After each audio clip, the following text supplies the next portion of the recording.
Hey guys, it's Arx here and welcome back to my channel.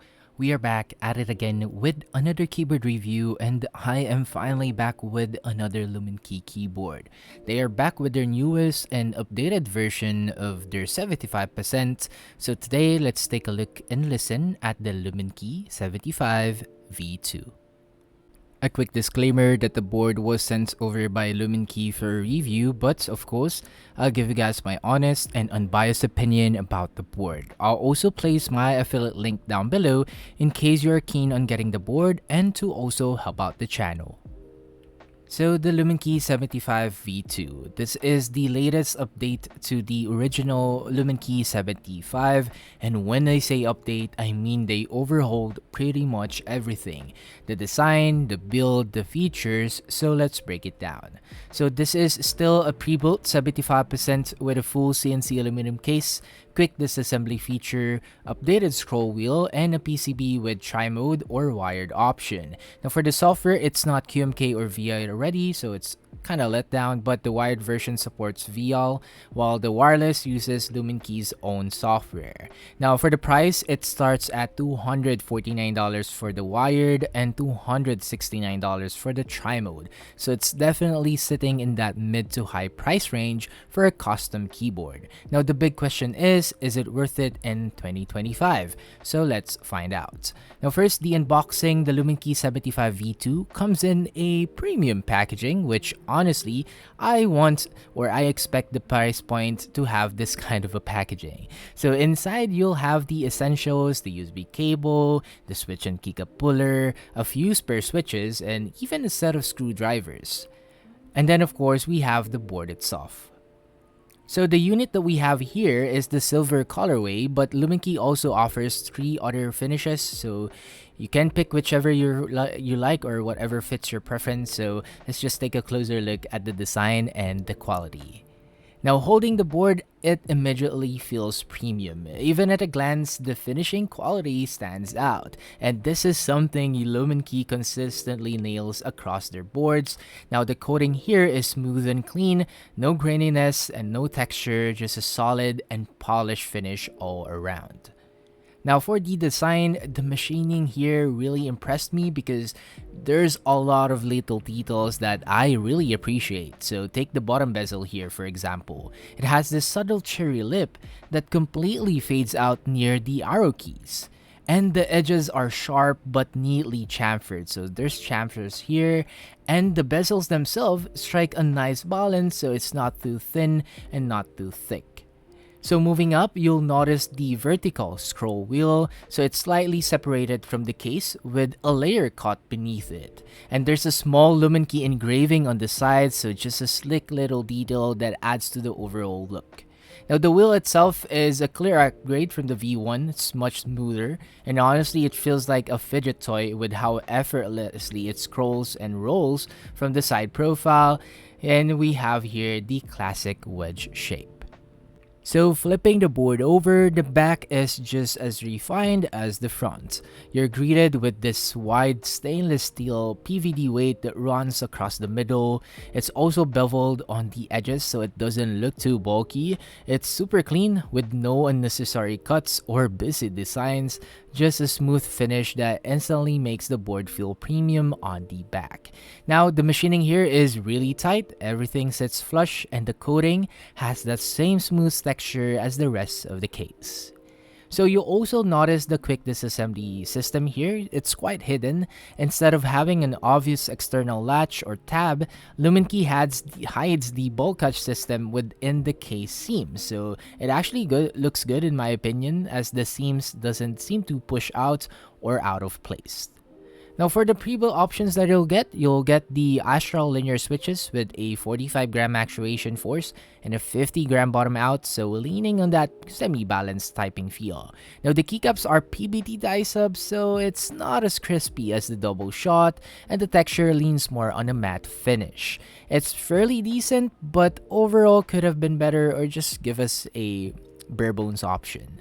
So they also sent me the split palm rest, which I actually think is really smart because unlike the usual single black piece, you can actually move each pieces around freely, making it way more comfortable to position exactly how you like. So I'll be definitely be using this, especially on my HE boards.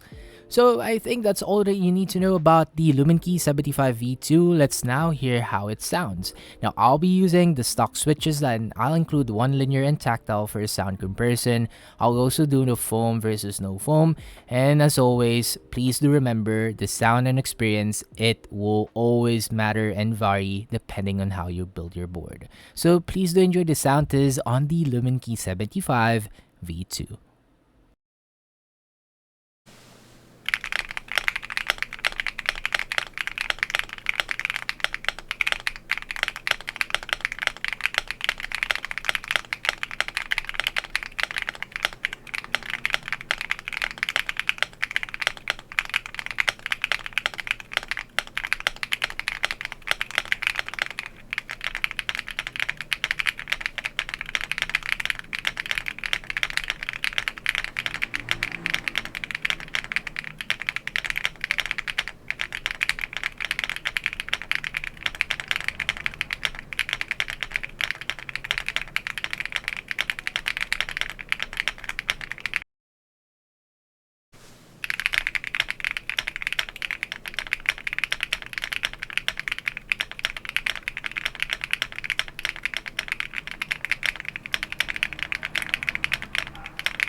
And that was the sound test on the Luminkey 75V2. Please do let me know on what you think about them on the comment section down below.